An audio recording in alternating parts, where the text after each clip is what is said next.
First Contact and Deception. The vast command deck of the Syraxian flagship Eternal Conquest hummed with activity as Supreme Warlord Kraz studied the holographic display with 6 narrowed eyes.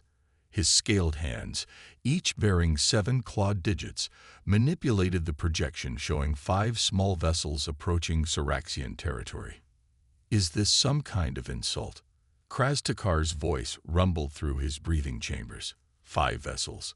The humans send 5 vessels to meet the Syraxian Empire. High Commander Vexler, her blue-tinged exoskeleton gleaming under the ambient light, zoomed the display to examine the lead human ship more closely. Supreme Warlord, our long-range scans indicate these vessels utilize basic fusion drives and conventional armor plating. Their weapon signatures suggest rudimentary directed energy weapons and kinetic projectiles. Kraz breathing slits flared in amusement. And they wish to negotiate with us. The Syraxian Empire commands 10,000 warships across 17 star systems. We have subjugated 12 distinct species in the last millennium alone. Perhaps they are ignorant of our capabilities, suggested Science Director Malteth, his translucent appendages wavering as he approached the command platform. Our intelligence indicates this is humanity's first venture beyond their home system.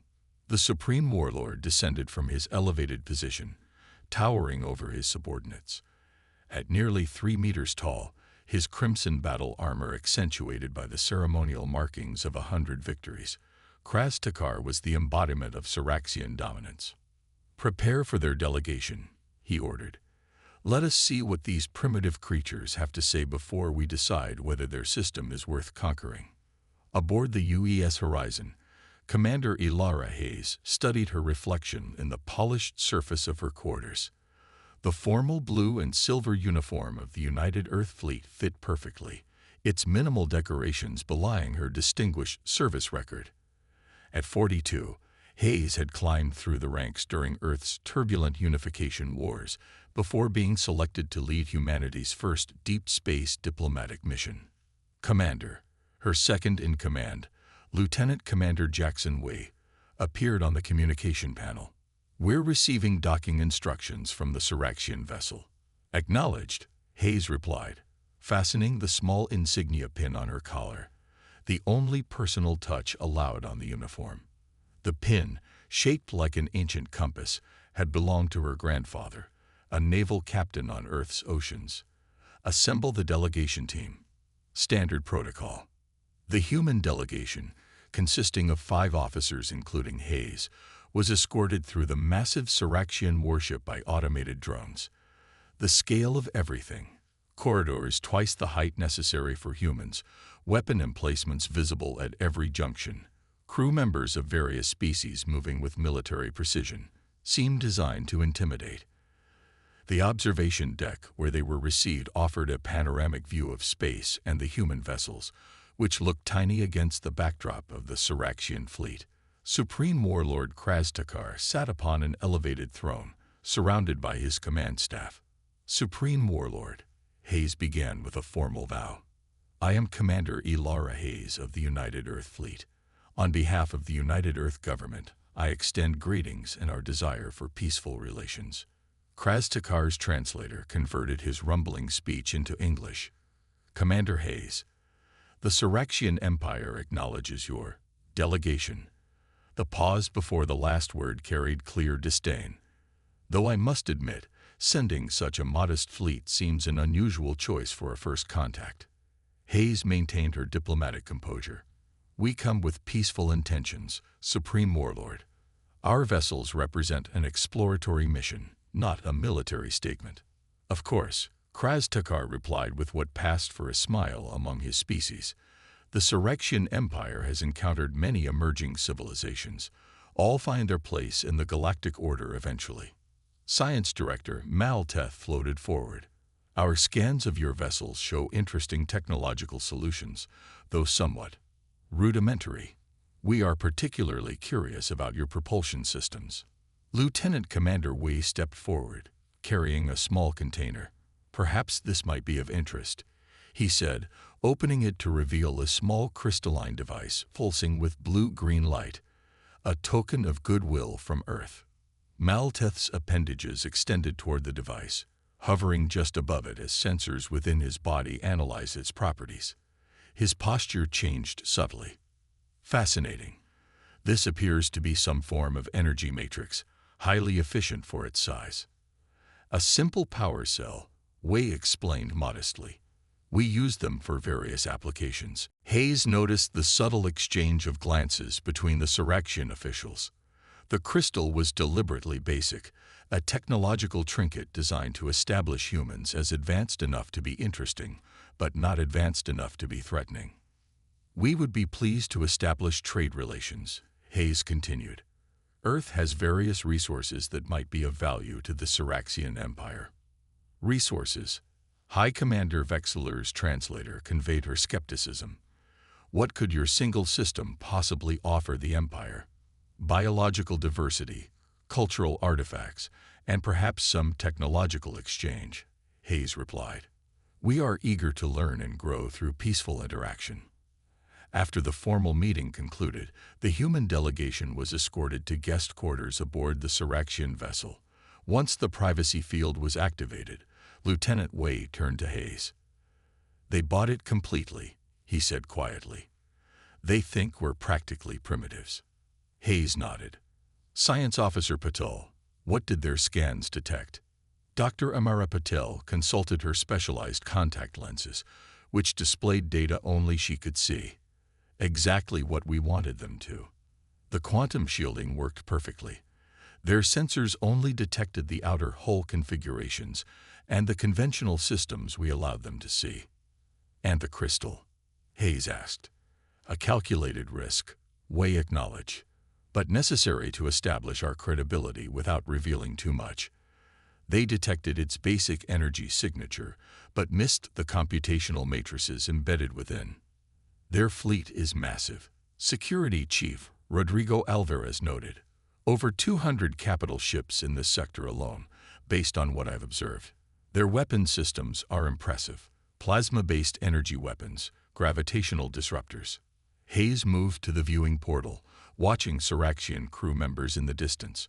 Remember our mission parameters. We observe, we learn, we avoid conflict if possible. And if they decide we're too primitive to respect? Alvarez asked.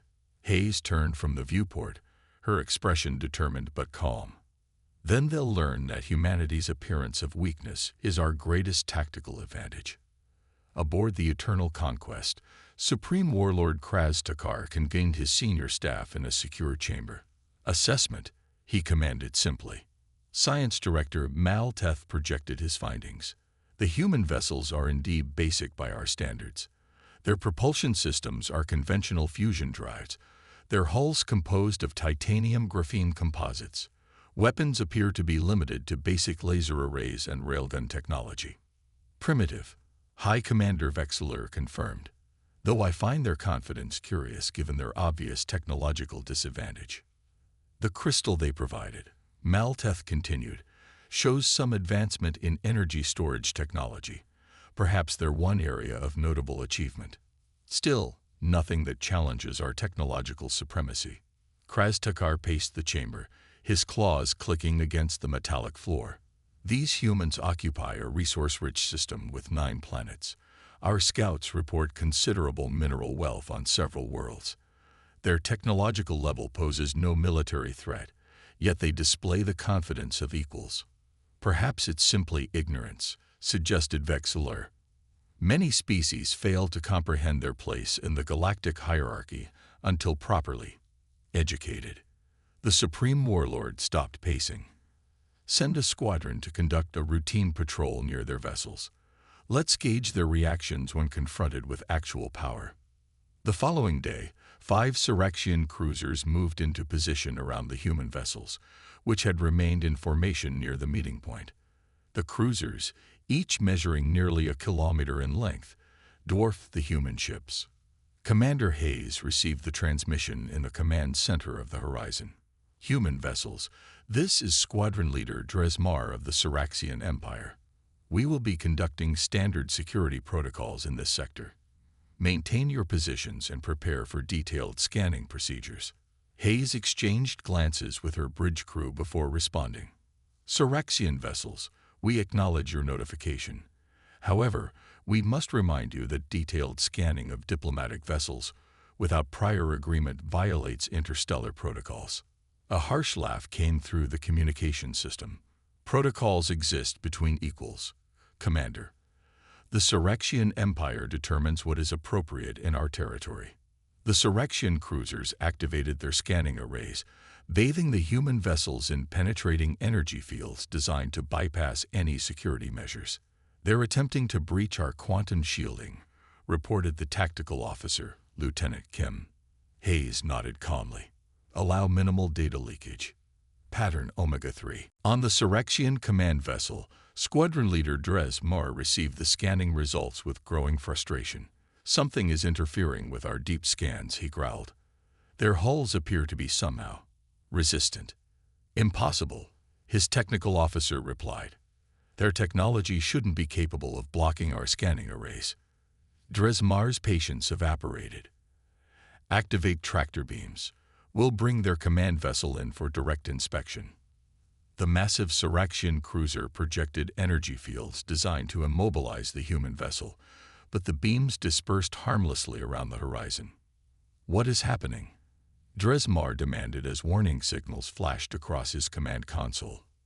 Unknown, Squadron Leader, the technical officer responded, bewilderment evident in his voice. The tractor beams are being redirected somehow. Commander Hayes opened a channel to the Syraxian vessel. Squadron Leader, I recommend you deactivate your tractor systems before they suffer feedback damage. We came in peace, but we are fully capable of defending ourselves. Dres Mar's rage overtook his judgment. Target the propulsion systems. Disable that vessel. Energy weapons from the 5 Syraxian cruisers converged on the horizon, only to be absorbed by previously invisible defensive fields. On the human bridge, Hayes maintained her calm. Defensive pattern Delta. No offensive response. The Syraxian attack continued for several minutes with no effect. Eventually, Supreme Warlord Kraz Takar himself interrupted the engagement. Squadron Leader Dres Mar, cease your attack immediately. His transmission cut through all channels. Return to the Eternal Conquest at once. As the Syraxian vessels withdrew, Hayes turned to her crew. They'll be back. And next time, they'll bring more than a squadron. Lieutenant Commander Wee nodded grimly. They've discovered we're not as primitive as they thought, but they still don't understand what they're facing. Hayes looked at the retreating Syraxian vessels on the display. Send a message to Earth Command. The Syraxians have made their intentions clear. Request authorization for Protocol Prometheus. The response from Earth came within hours. Authorization granted. May your victory be decisive. Revelation and Reckoning. The War Council aboard the Eternal Conquest vibrated with tension as Supreme Warlord Kraz Takar slammed his armored fist against the tactical display, causing the holographic projections to flicker momentarily. Explain to me, he growled, his breathing slits flaring wide with anger, how 5 of our advanced cruisers failed to subdue a single human vessel. Squadron Leader Dres Mar knelt in submission, his posture rigid with the knowledge that failure often meant execution in Syraxian culture. Supreme Warlord, their defensive capabilities were unexpected. Our weapons had no effect. Our tractor beams were somehow redirected.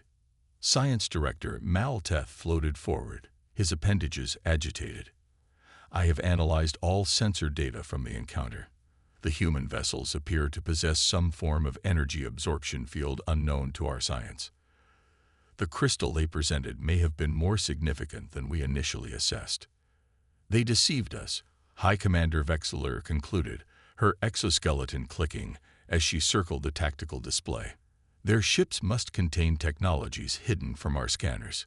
Kraz Takar's 6 eyes narrowed to slits. No primitive species deceives the Syraxian Empire without consequence. Prepare the battle fleet. We will crush these humans with overwhelming force and add their world to our territories. Supreme Warlord, Mal Teth ventured cautiously. Perhaps we should attempt further diplomacy. if their defensive technology is as advanced as it appears. Are you suggesting the mighty Syraxian Empire should fear 5 tiny vessels? Kraz-Takar's voice dropped to a dangerous rumble. Assemble the 7th battle group. 50 capital ships should be sufficient to teach these humans their proper place in the galaxy. Aboard the UES Horizon, Commander Hayes received the intelligence report from their long-range sensors with grim satisfaction. They're mobilizing the significant force, exactly as predicted. Lieutenant Commander Wei studied the tactical display. 50 capital ships, over 200 support vessels. They're taking us seriously now, but still underestimating our capabilities. Have all vessels activated Protocol Prometheus? Hayes asked, turning to her tactical officer. Lieutenant Kim nodded. All systems green across the fleet, Commander. Quantum networks synchronized at 100% efficiency. Hayes opened a channel to all 5 human ships. This is Commander Hayes. The Syraxian Empire has made its intentions clear. They believe superior numbers guarantee victory, a misconception we're about to correct. Remember your training. Remember Earth. Execute Prometheus Protocol on my mark. The human vessels began a precise realignment, forming a perfect pentagon formation in space. To Syraxian observers, it appeared to be a primitive defensive posture, but the geometric arrangement served a far more sophisticated purpose. The Syraxian battle fleet emerged from faster-than-light travel in an awesome display of military might. Massive warships, their weapon systems already charged, arranged themselves in attack formation around the small human fleet. Supreme Warlord Kraz-Takar's image appeared on the communication channel, his battle armor now adorned with additional ceremonial weapons. Commander Hayes, the Syraxian Empire has tolerated your deception long enough. Surrender your vessels and prepare to accept your species' proper place as subjects of the Empire, or be destroyed. Hayes responded with remarkable composure. Supreme Warlord, we came in peace and still desire peaceful relations. However, we will not surrender. I suggest you reconsider your aggression. Kraz-Takar's laughter rumbled through the communication system. Your courage is admirable, but misplaced. You faced the most powerful fleet in this sector of the galaxy. Your 5 vessels cannot hope to prevail. Numbers alone don't determine victory, Supreme Warlord, Hayes replied. Perhaps there's something else you should know about humanity. And what might that be, Commander? Hayes allowed herself a small smile. We never reveal our true strength until necessary. With a casual gesture, she cut the communication. Lieutenant Kim, activate the quantum lattice. Across all 5 human vessels, previously hidden systems came online. The ships began emitting coordinated pulses of energy that intersected in complex patterns between them, creating what appeared to be a web of light connecting the Pentagon formation. On the Syraxian command ship, alarms began blaring as sensors detected the energy buildup. What are they doing? Demanded Kraz-Takar. Unknown energy signature, reported the sensor officer, confusion evident in his voice. The pattern suggests some kind of interconnected field, but the power readings are impossible for vessels that size. Enough of this, roared the Supreme Warlord. All vessels, open fire. Destroy them. The Syraxian fleet unleashed its formidable arsenal. Hundreds of energy weapons, missile systems, and gravitational disruptors converged on the human formation in a display of firepower that would have annihilated most planetary defense systems. But as the barrage reached the human vessels, something extraordinary happened. The web of energy between the ships pulsed brilliantly, and every incoming attack was absorbed, redirected, or simply vanished upon contact with the field. Impossible. Kraz-Takar bellowed, slamming his control panel. Intensify firepower. Concentrate all weapons on their command vessel. The renewed assault proved equally ineffective. After several minutes of continuous attack with no apparent damage to the human fleet, Hayes opened the communication channel again. Supreme Warlord, this demonstration has gone on long enough. Allow me to explain what you're witnessing. Our vessels are equipped with quantum-entangled defensive systems that function as a single unified entity. Your weapons, impressive as they are, cannot penetrate this unified field. Science Director Malteth's voice was barely audible as he reported to Krastakar. She's correct, Supreme Warlord. The energy readings suggest their defense system operates on principles we've only theorized about. They've somehow harnessed quantum entanglement on a macroscopic scale. Hayes continued, her voice calm but firm. We have remained defensive thus far, but our patience has limits. I ask once more, withdraw your fleet and engage in genuine diplomatic discussions. Krastakar's fury overwhelmed his judgment. Deploy the gravitic crushers. Target their formation nodes. 3 specialized Syraxian vessels moved forward, charging their most devastating weapons, devices capable of creating localized gravitational singularities. These weapons had destroyed entire fleets and even small moons in past conflicts. They're deploying their super weapons, Lieutenant Kim reported. Hayes nodded. As expected, Lieutenant Commander Wei, you may proceed with Phase 2. Wei activated a specialized console that had remained dormant until now, initiating quantum inversion field. The energy web connecting the human vessels suddenly expanded outward in a rapidly growing sphere. As it passed through the Syraxian vessels, their weapon systems went silent. Engines stalled, and command systems flickered. What's happening? Krastakar demanded as his flagship systems began failing around him.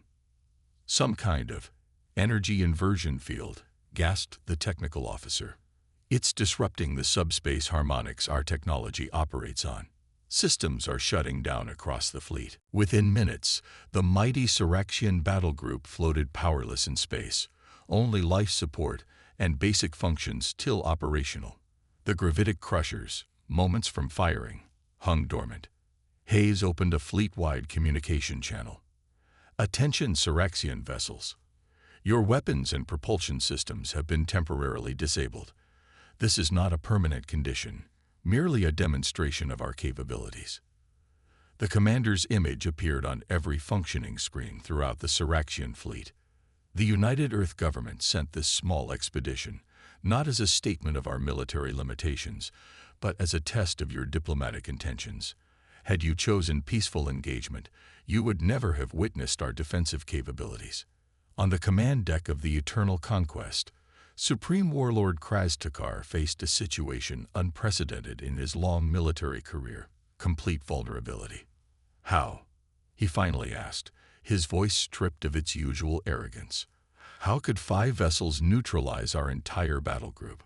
Hayes explained with remarkable patience. What you're experiencing is the result of decades of human quantum physics research. While your civilization expanded outward, conquering other species, humanity focused on understanding the fundamental nature of reality itself. Our ships don't carry conventional weapons because we've moved beyond such concepts. The horizon approached the Syraxian flagship, now appearing far less diminutive beside the massive but powerless warship. Supreme Warlord, I invite you aboard our vessel to discuss more appropriate terms for our species' relationship going forward. Hours later, in the surprisingly spacious conference room of the Horizon, Supreme Warlord Krastakar sat across from Commander Hayes. The Syraxian leader had been permitted to bring 2 advisors. He chose Science Director Malteth and High Commander Vexler. Your technology, Malteth began, his scientific curiosity overcoming his species' pride. It violates several principles we considered immutable. Dr. Amara Patel, the human science officer, smiled. Not violates, transcends. The quantum lattice creates a unified field where conventional physical limitations can be locally redefined. Why reveal this now?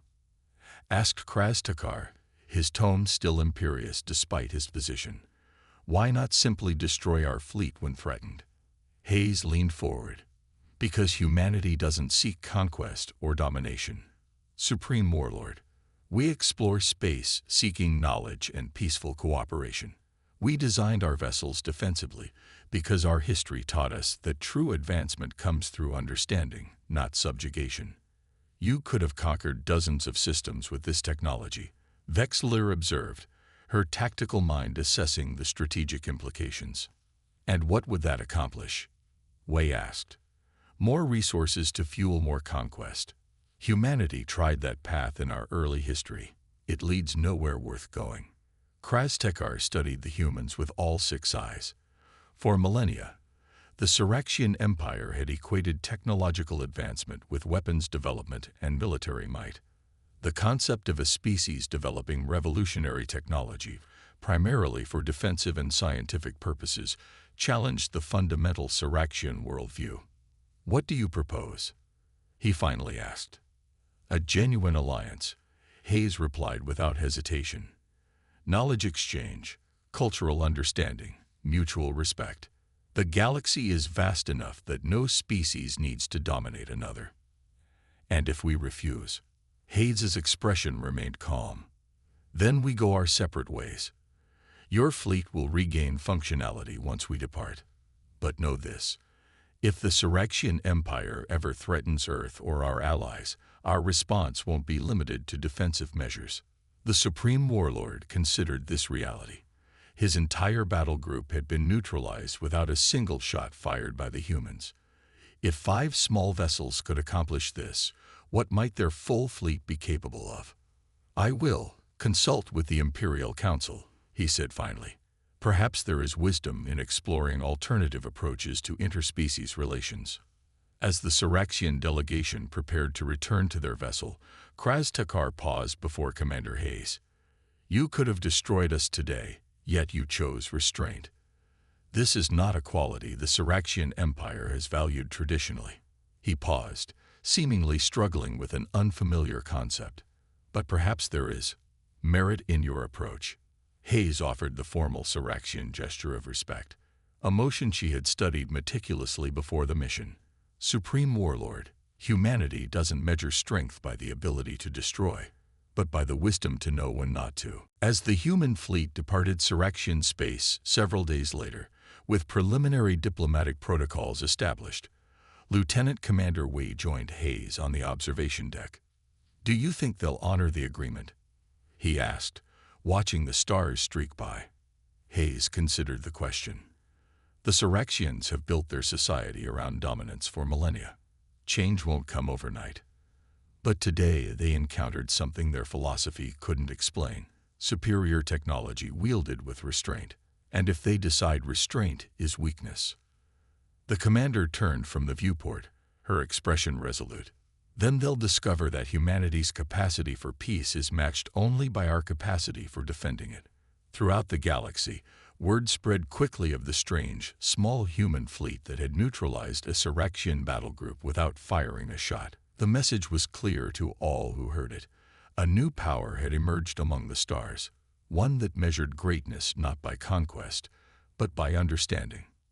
And for the first time in centuries, the Syraxian Empire began to question its own definition of power.